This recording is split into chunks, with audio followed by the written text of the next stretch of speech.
مرحبا وأهلا بكم في برنامج داخل واشنطن. معكم مضيفكم روبرت ساتلوف. طوال العقود استمتع المراقبون السياسيون بهز رؤوسهم إزاء الانقسام العميق بين أمريكا الحمراء وأمريكا الزرقاء، ولكن الحقيقة هي أنه يصعب تذكر أي توقيت كانت فيه السياسة الأمريكية على هذه الدرجة من الانقسام كما هي اليوم.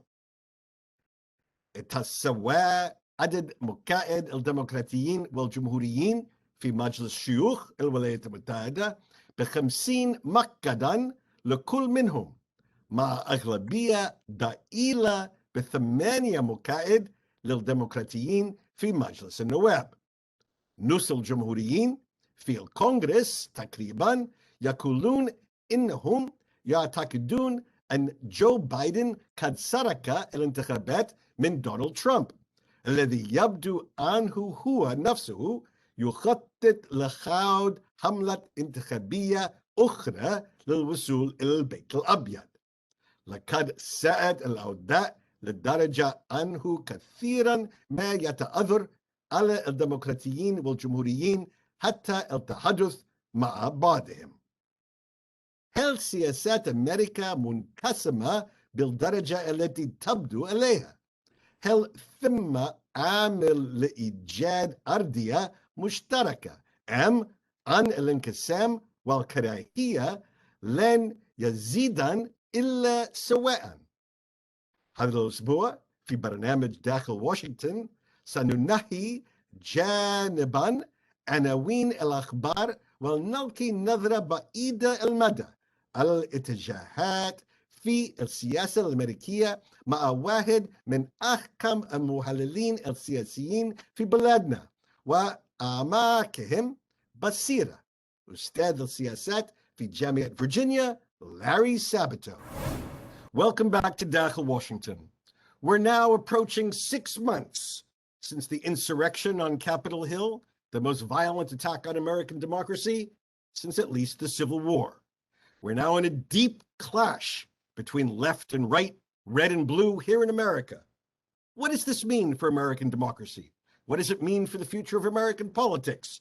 I am delighted to have on our show today one of the wisest of all wise people about American politics, Professor Larry Sabato from the University of Virginia.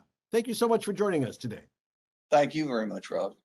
So when you look in the big picture, when you look at the divisions in American politics today, the deep partisanship, where does it rate in historical terms? Is this a truly special moment, or is this part of the American tradition? It's one of the worst moments if you focus simply on division and the potential for strife. We certainly saw a lot of that during the Trump years, culminating on January 6th, the insurrection. Look, we're not at the Civil War level, thank goodness. The 1860s stand alone, though I do think that it's important to focus on every opportunity we have to bring people together, or at least to lower the temperature so that we don't get to the point of civil strife again. I also lived through the 1960s and was active then, and I would say the late 60s and early 70s were a very yeasty time too, and there was some violence, and certainly people had very strong views. They weren't quite as partisan though, because you had conservative Democrats and liberal Republicans in addition to what we observe today, which is liberal Democrats and conservative Republicans. And that helps. It actually helps to have the two major parties not so rigidly defined ideologically as they are today. So this is an interesting phenomenon. Let's just spend a minute on this so we can explain it to our viewers. Traditionally, American politics, our parties are themselves big tents of various groups. Has that changed in recent years?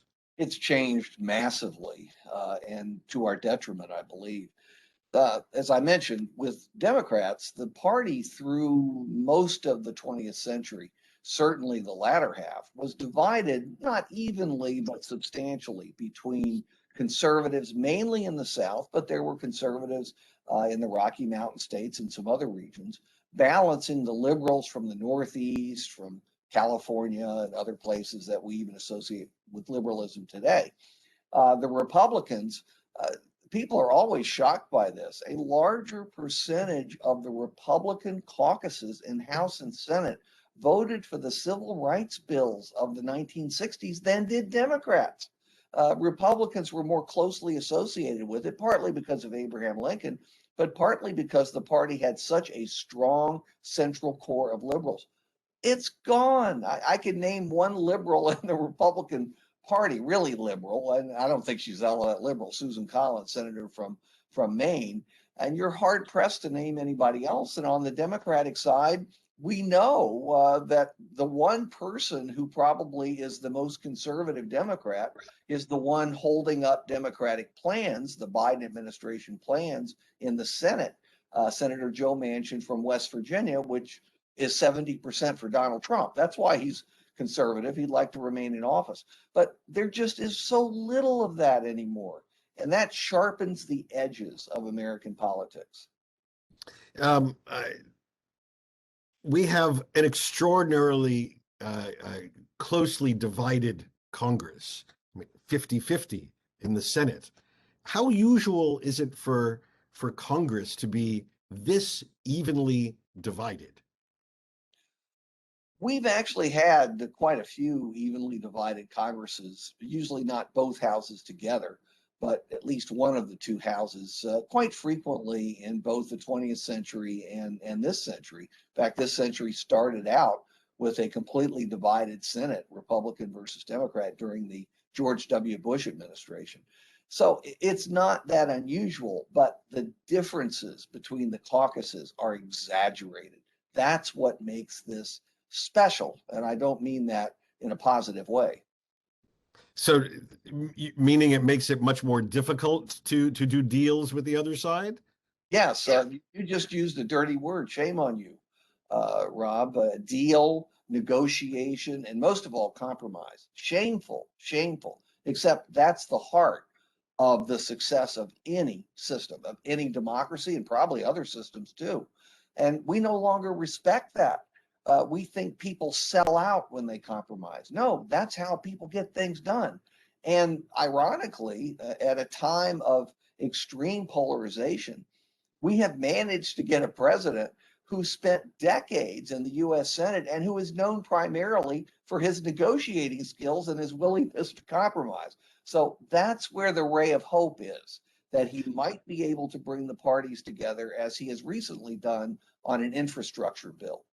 So we're jumping a little bit ahead of myself, but since you mentioned the president, I wanted to ask you, so Joe Biden, I guess the usual term is a bit of an old school politician. When you think of model presidents that are in the Joe Biden tradition, who do you think of? Well, I think of pieces of various presidents. I don't think of one in particular. Lyndon Johnson was one of these compromising, negotiating presidents with great skills, but he had overwhelmingly Democratic senates and houses. So he was really in a great position to get things done. You would have to mention, as I just did, George W. Bush, who had a divided Congress, more or less closely divided in both houses for much of his 2 years, much of his two terms.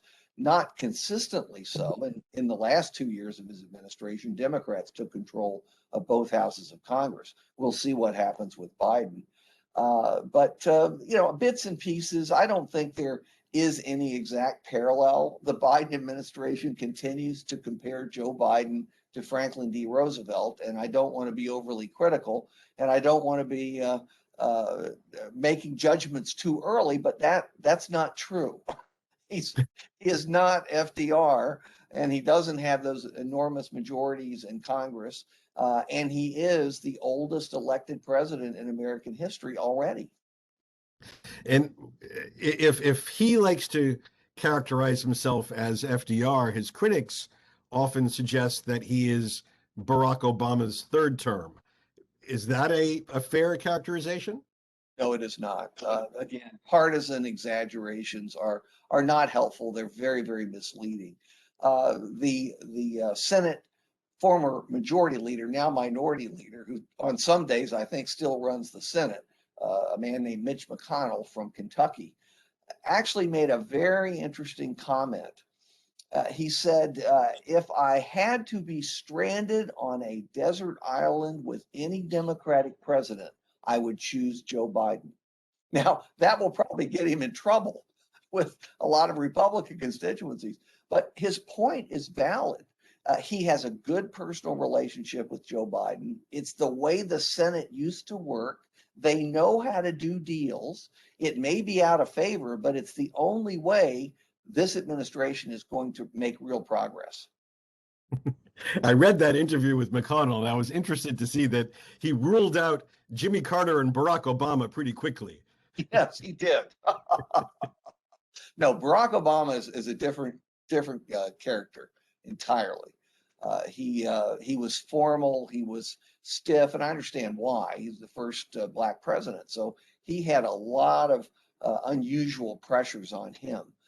But I can truthfully say this, and this is really, I don't mean it as criticism of President Obama. Some people may take it that way, but he was not terribly popular with the caucuses of either party. Now, Democrats only spoke in glowing terms, but he wasn't that personable.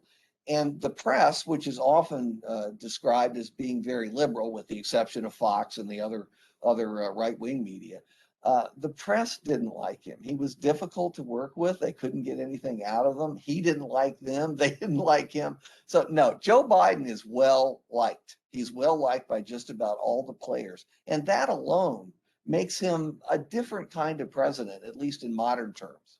So you mentioned Mitch McConnell, the currently the Senate minority leader, and he may have personal affinity for Joe Biden, but he did recently say that one of his goals is to deny the administration any victory, just the same way he wanted to make sure that Barack Obama's administration had no success. Is that the usual approach of a responsible figure in American politics, that their reason for being is to deny the other side a victory? Well, it didn't used to be. That's for sure. It's not ideal, and I'm putting that in a gingerly fashion. It's a terrible thing, really, because you expect after the election for presidents and Congresses to get something done, at least for 8 months, a year. Could you ask for a year before the next election? We have elections every 2 years, not for president, but for Congress. But we're not getting that, and yet I still see some opportunities there. We're seeing those opportunities open up because Biden really is stubborn about bipartisanship. And again, a lot of the players like him. They're willing to do a deal with him as long as it doesn't hurt them in their states or constituencies. They were not willing to do that for Barack Obama. One of McConnell's closest assistants, also a U.S. senator, recently said, I want to hold Joe Biden to 1/2 of one term. That is, I don't want him to do anything beyond the first 2 years when he has these extremely narrow Democratic majorities. I don't think that really represents even Mitch McConnell privately. That he has to project that image because the rank and file of the Republican Party is aggressively anti-Democrat in every way, hates Joe Biden. A large portion of them think he's an illegitimate president. He wasn't actually elected. Completely wrong. No proof whatsoever, but Donald Trump tells them so.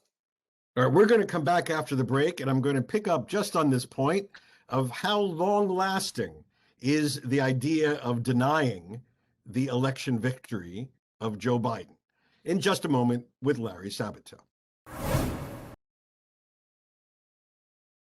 More than 150 years after the Civil War, more than 50 years after the Voting Rights Act, the right to vote has once again become politicized in America. States across the country are enacting new laws to tighten restrictions, what some say is an effort to maintain the integrity of the voting process and what others say is really an effort to limit access for certain voters. Wherever you are on this issue, and I have made my views clear, it's important to step back and see what it's taken to get us to where we are today.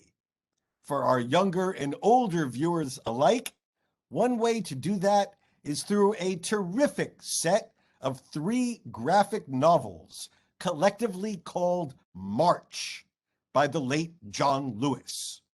Lewis, of course, famously marched across the Edmund Pettus Bridge in Selma, Alabama, where he was beaten and injured, then went on to a life of leadership and sacrifice in the civil rights movement, including service for decades as a congressman from Georgia, before his death last July.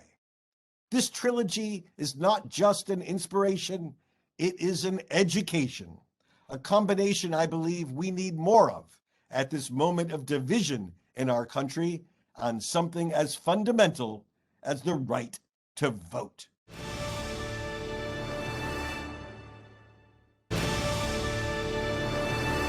My guest again today is Professor Larry Sabato.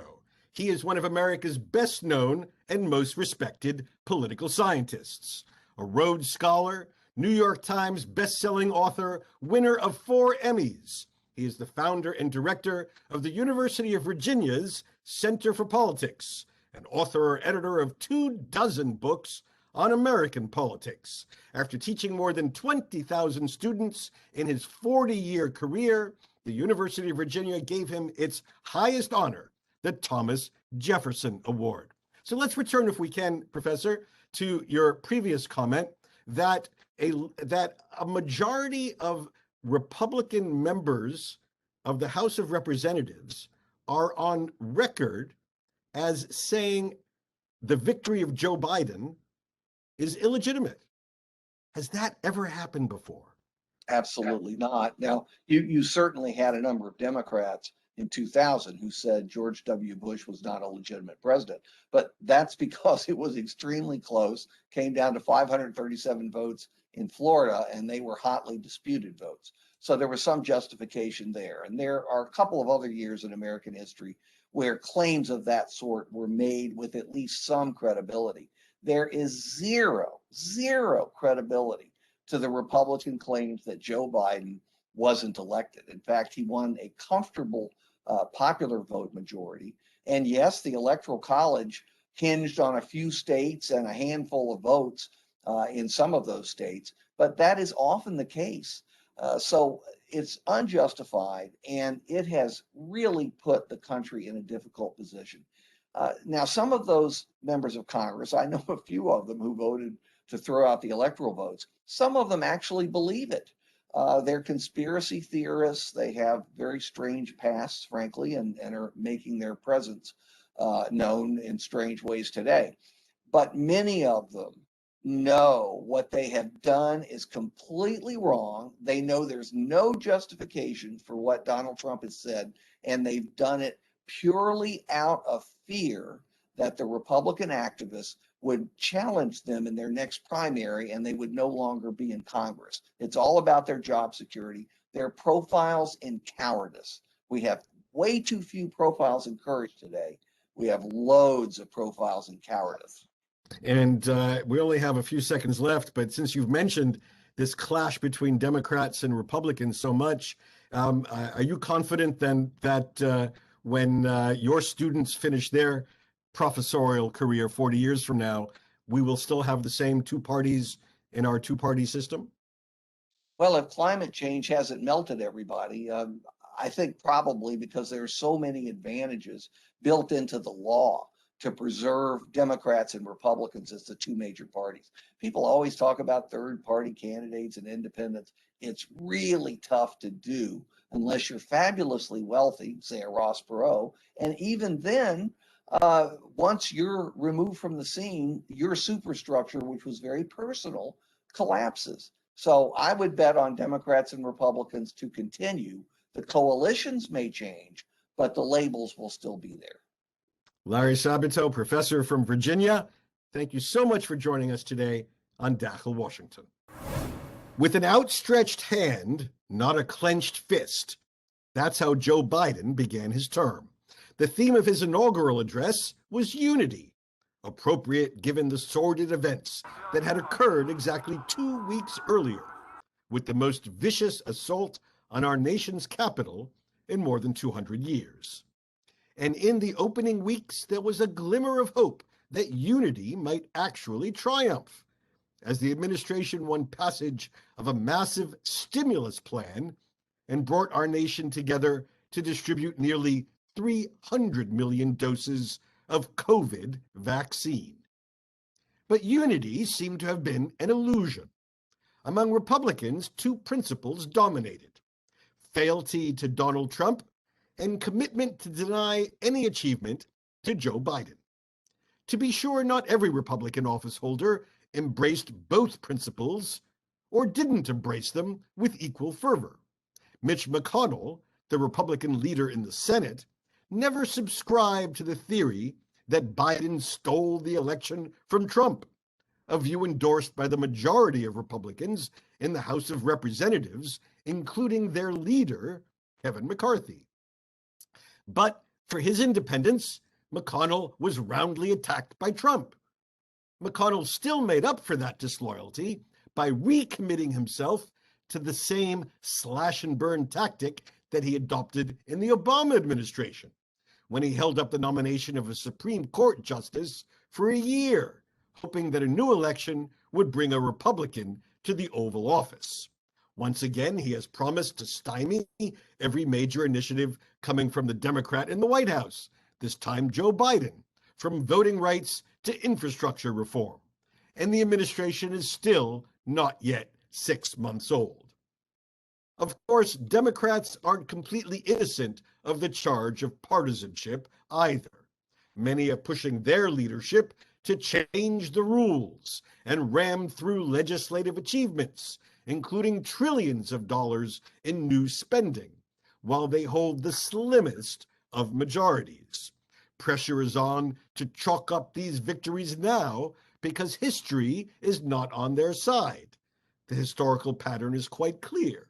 The party in power almost always loses seats in the midterm election, and Democrats don't have seats to lose if they want to keep their narrow majority. As the clock ticks toward the November 22 election, the pressure will grow. Add this all up and the outlook is bleak. That is, if you're a fan of compromise, incremental progress, and bipartisanship. At a time when the president has defined the challenge of our lifetimes as the need to show that democracy can produce, that it can produce effective results for its citizens more swiftly, fairly, and equitably than autocracy, I hope that leaders and activists in our two major parties take a deep breath, and perhaps the tentative agreement on a scaled-down infrastructure bill is a hopeful sign. But this isn't just about a bridge here or a judgeship there. Ultimately, this is about the functioning of our democracy in the 21st century's great battle of ideas. I remain optimistic that we will prevail. It may just be a bumpy ride along the way. بهذا نصل لنهاية هذه الحلقة من برنامج داخل واشنطن. إذا كانت لديكم أي استفسارات أو تعليقات حول هذه الحلقة، وخاصة حول مستقبل نظام الحزبين في أمريكا، أرجو أن تتواصلوا معي عبر تويتر على هاشتاغ Inside Washington أو أن تراسلوني مباشرة على @RobSatloff. سأراكم الأسبوع المقبل وإلى أن ألقاكم. شكرا لكم وإلى اللقاء.